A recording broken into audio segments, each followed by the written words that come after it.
This is the Real Estate Talk Show. Hello, everyone, and welcome to another edition of the Real Estate Talk Show, where we give you the inside scoop on all things real estate. I'm Erin McCoy, and it's time once again for Interview with an Expert. And I'm lucky to have a gentleman here by the name of Alessandro Simone, and he's also known as Big Al. Big Al. So welcome to the show, Al. Thank you so much.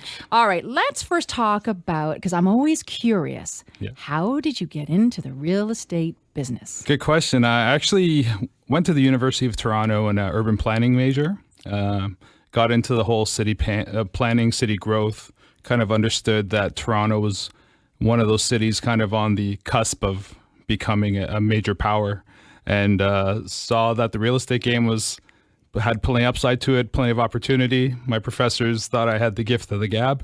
And they said, you know what, you shouldn't be planning cities, you should be selling them. I love that. So I just kind of went with it from there. Fantastic. So how long have you been in the industry now? About 8 years now. 8 years. Wonderful. And in terms of specialization, geographically and also what services you offer, can you tell us more? Yeah, I've spent most of my time living in the downtown core, post-grad. Grew up in York region, so a lot of my business is, within my network, going from taking people from York region 905 to downtown 416, moving them around in the city, educating them on investment opportunities, kind of the whole shebang as far as what I try to offer. I try not to specialize too much because I don't want to limit myself, and always looking to kind of expand horizons and offer my clients a little more in that sense. And the real estate industry, it's always changing, and it's just keeping up with the information. And that's something that we pride ourselves here on the Real Estate Talk Show. And that's why we bring experts like yourself, because you're in there. You're on the pulse in terms of what's going on. That's right. And we also agree that real estate is very much regional, or in many cases, neighborhood to neighborhood. So explain to me the importance of using somebody that understands and really knows that marketplace. Right. A lot of the stats that are put in front of us are kind of blanket stats, whether they're national, provincial, or even if we're just talking about the city of Toronto. But within Toronto itself, you'll have varying pricing and offerings and demand in one pocket to the next. Say from High Park to Leslieville, you can't expect the same type of activity or pricing. Lawrence Park to the waterfront. It's, every step along the way, everything changes. So luckily we're given the right tools and the right focus on how to deliver the right type of information to our clients, make them comfortable with where they are looking and why they're there, and, help them make an educated decision. Okay, Al, we get a lot of listener questions from first-time home buyers or people that are looking for that next best property, and they're always looking for advice and tips. So let's give them some. Well, first thing I like to do with first-time home buyers, or any buyers really, is help them understand their numbers as far as how much can they afford, how much are they willing to bite off, how much can they chew, and really help them understand where we are in the market today. A lot of the reason for the high demand on the real estate side are our interest rates are currently at historical lows, and could be deceiving to some. So with everyone I work with on the buying side, I try to get them to run their numbers, or their mortgage payments and their daily routine. Maybe not at 3% as we're seeing today, but run it at 5.5%, 6%. Great Can advice. you afford it? And I think that's pretty crucial, because, if push comes to shove, the banks aren't going to wait. On the rainy days, your mortgage is still due. You don't want to be house poor. And just because you can afford it today, doesn't mean you're going to be in a good spot 5 years from now. So I just try to keep them humble. Yeah, no, that's great. So you're setting realistic expectations, which I love, because you're right. House poor is not a great thing. It's not living. You're not living anymore. You're not able to enjoy life for what it should be all about. Right. And I think that's a great idea, where you're looking at an interest rate where it may not happen, but it may. Yeah, exactly. But preparing for the inevitable or the potential, increase, I think is so smart. All right, what else then in terms of buyers? What's key in terms of making sure that you get that right home at the right price? Right. There's been a lot of talk about the multiple offer scenario, and there's lots of press saying, home sold 150K over asking, and what's causing this and why is this happening? And the reality is it's just a marketing technique, in my opinion. It's a way to sell homes. It's not to say people are pulling their hair out trying to buy homes. It's it's opportunity for the seller to try get top dollar in a short period of time, to get a firm deal done in the matter of 4 or 5 days. and to, make it emotional for the buyers. So don't get caught up in the hype is pretty much what you're telling us. Exactly. Work with a realtor, do your homework, find out what homes are selling for. If the similar home sold for $700,000 and they're asking $600,000, believe there will be a lineup of people trying to buy that home for under $700,000. Be realistic with your expectations, and you'll likely walk home with the property. Now, what about on the other side of things? When you see that home that is so overpriced in an area, does that mean automatically you're going to get a great deal? No, I mean, a seller's expectations are what they are.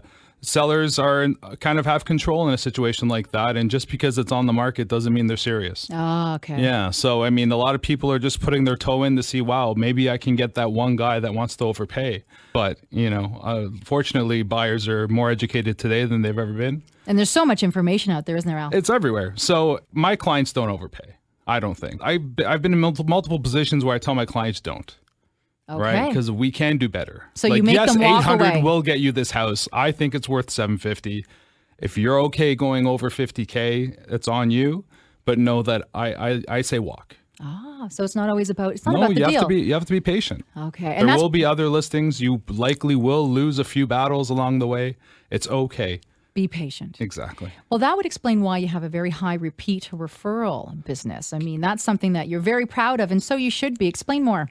Well, I like to be fair with my clients, and I recognize that there's 40,000 realtors in the GTA, and they're not all the same. Exactly. Yeah, thanks for saying that. I was looking for the words. They're not all the same, and I believe in positioning myself on value. So a couple of things I do for all of my clients are, I give them an easy exit guarantee, whether they'd like to. Working with me on the buy or sell, they're welcome to walk from the transaction at any point. So if in a listings situation, if they're not happy with my services a week in, 2 weeks in, I allow them to walk. There's a lot of us out there. There's also a lot of clients out there. Mm-hmm. I think it's important. Has to be a right fit, doesn't it, Al? It really does. It's one of the biggest transactions you'll make in your life, and it's better. It can be stressful, no question, but you want to make sure that you trust the people you're working with. They value what you bring to the table. And, they kind of have a vision match in that sense. It makes it easier. You know what that says to me, Al? It says that when you're willing to actually say, listen, you can walk at any time, it shows that you have extreme confidence in knowing that you're going to give exceptional service. Right. I think that's impressive. Yeah. And on the purchasing side, I offer a love it or leave it guarantee, where essentially when purchasing a home, if you're not happy with that home within the first year, I'll list it at no charge. So I want to give my buyers the understanding that I'm not trying to get a deal done. I'm not just trying to push you into the first match and get you in. I want to make sure you're happy. I have something to lose if this isn't done properly. So, just kind of ease the tension, if any, and, just make everyone comfortable and let them know that I'm in their corner all the way. Well, it certainly speaks volumes. And what a great idea, because it reminds us that your job, per se, when you're helping somebody find that special home, it's not done when the contract's signed. It's not done the day they move in. I mean, that's a relationship that you're establishing. And hence, congratulations. That's why you have such an amazing high repeat referral business. Thank you so much. Now, let's go back to the seller side of things. You gave great tips and advice when you're thinking of buying. But you know what? That whole seller's game, there's a lot going on there. So let's get some of your tips and advice for our listeners. Well, as far as sellers, I'd say the first step is similar to purchasing in understanding what's available in your neighborhood, what the recent sales are, what the homes are like. I always like to take my potential sellers out to look at existing listings. That's a great idea. Sure. So they get an idea of what they're up against. Their competition. Right. And, we can see why that house got 5 offers and this one got 1. Right. Very we can good. understand the appeal, where the demand is and why. What about expired listings, Al? I mean, does that not tell a lot as well? Absolutely. The expired listings tell us what the market didn't want, what didn't work. Or what they tried. Exactly. Just because your neighbor asked 800 but he's been on the market for 9 months, and houses should be priced closer to 7.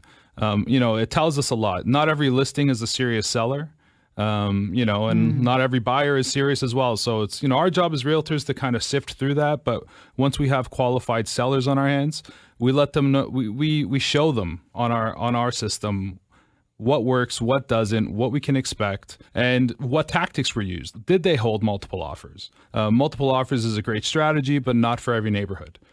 So It's a matter of understanding what you're up against, where you are. We engage a team of professionals with every listing. We have our stagers come in to consult and help you maximize the appeal of your home.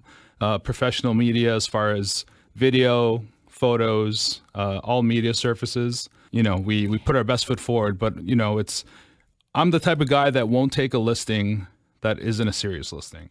So if you're not pricing it appropriately or your expectations are out of whack, I'll likely walk away from the deal. Yeah, because that's just setting people up for false expectations. And I'm wasting my time. Yeah. I don't mean to sound And theirs. And theirs, exactly, Yeah. right? What about the days of putting a sign on the lawn and it just selling?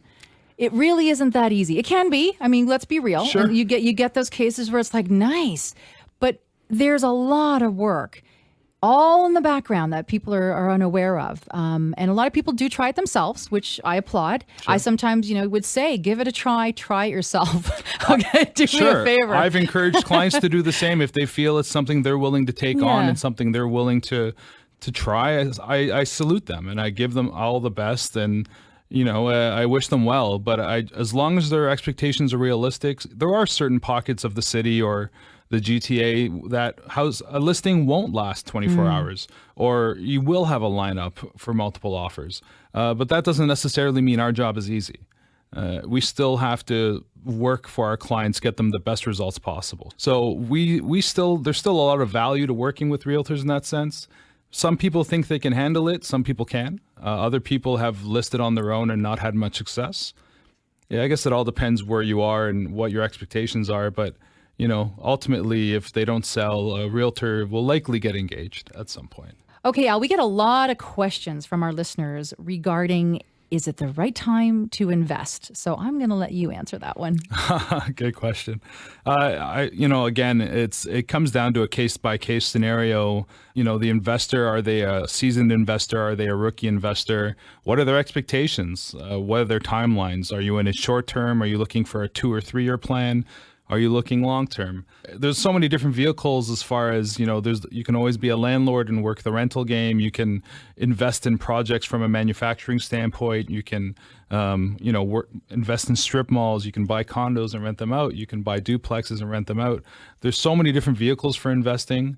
It all comes down to the investor. If you're a rookie investor and you just have enough money to get your first investment, I don't know if now's the right time for you because, at 3% and you're squeaking in, you might be extending yourself a little too much. But for seasoned investors that have built equity in the past, they know the business. Toronto's a great place. It offers a full gamut of investment options. Yeah, it really does, doesn't it? Yeah. So there's so many different vehicles, and returns, short-term investing is always risky, but there are vehicles out there that do work. Long-term, if you're in the rental game or the landlord game, you got to understand that it is a business.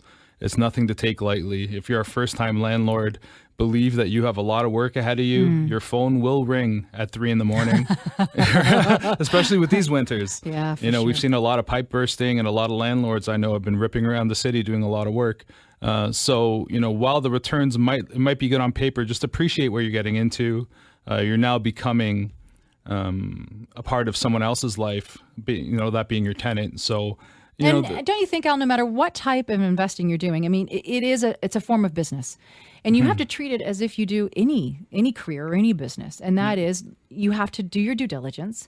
You have to make sure that you take all the necessary steps to understand the risk component. Right. And I think that you're right. You really touch upon something that I liked what you're saying, and that is depending on the amount of money that you have in your pocket, or you may be able to pull out some equity from your existing home, Sure. but you have to do a risk assessment. Does that make sense? Because at the end of the day, you never take away from your existing lifestyle and security.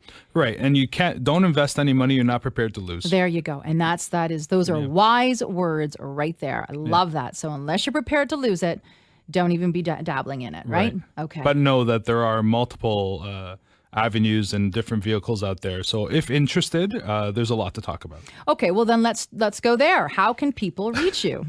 Directly, you can find me on my website, bigal.ca. Of course, social media presence is out there as well. Phone number directly, 416-799-8000.